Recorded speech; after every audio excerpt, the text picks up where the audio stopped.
ग्राम कुलानि शूरभागवंचित्कृतादिषु कलौ तु केवलं कर्ता फल भुक्तन्य पापयो।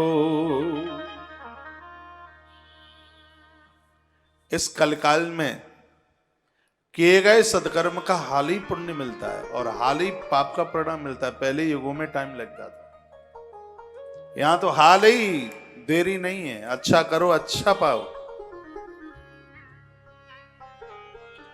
वर्णन किया है कि इस कलयुग में पापों को जलाने के लिए एकादशी के व्रत से परम साधन कोई दूसरा है ही नहीं,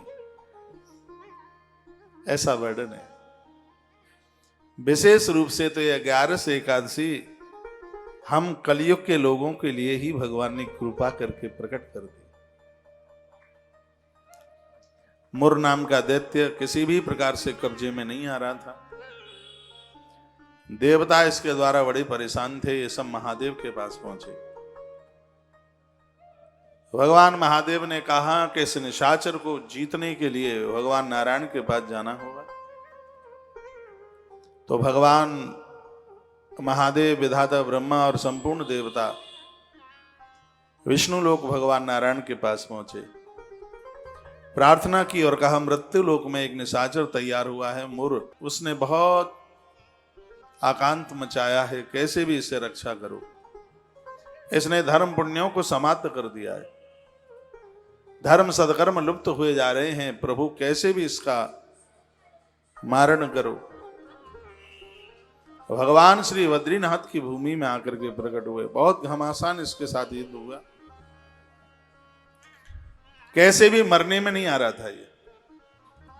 भगवान इतने थक गए थे कि भगवान एक गुफा में जाकर के सो गए। दोपहर का समय था। यह प्रभु को ढूंढता ढूंढता उस गुफा में जाकर के पहुंचा। भगवान शयन कर रहे थे, सो रहे थे।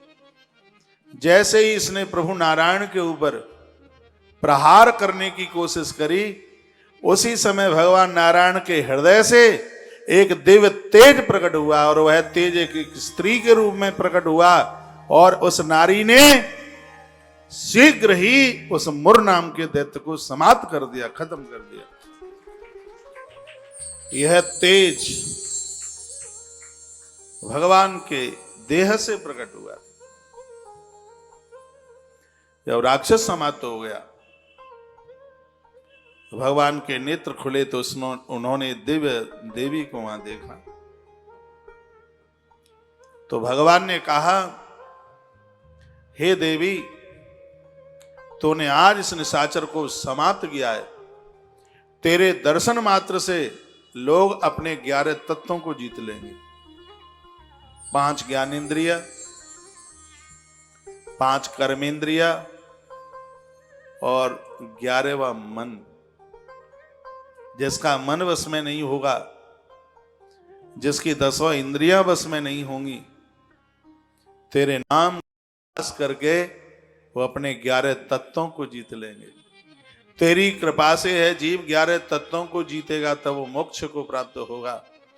इसलिए हे देवी, आज से लोग एकादश तत्वों को जीतने वाली देवी, लोग तुझे 11 के नाम से जानेंगे, एकादशी के नाम से जानेंगे।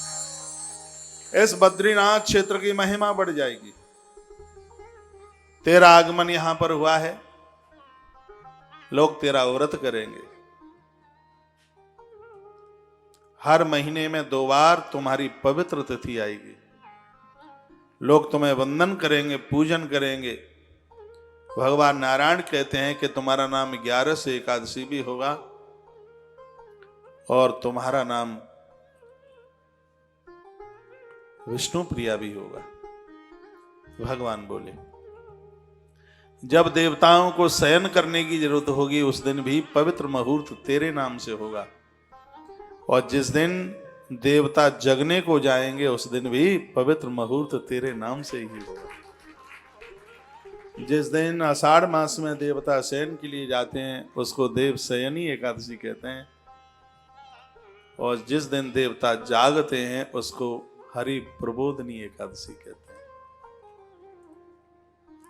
ऐसी यह 11 जो ताप प्रताप और संताप सबको दूर करती है। हरि वैष्णव जनों को एकादशी का व्रत करना ही चाहिए।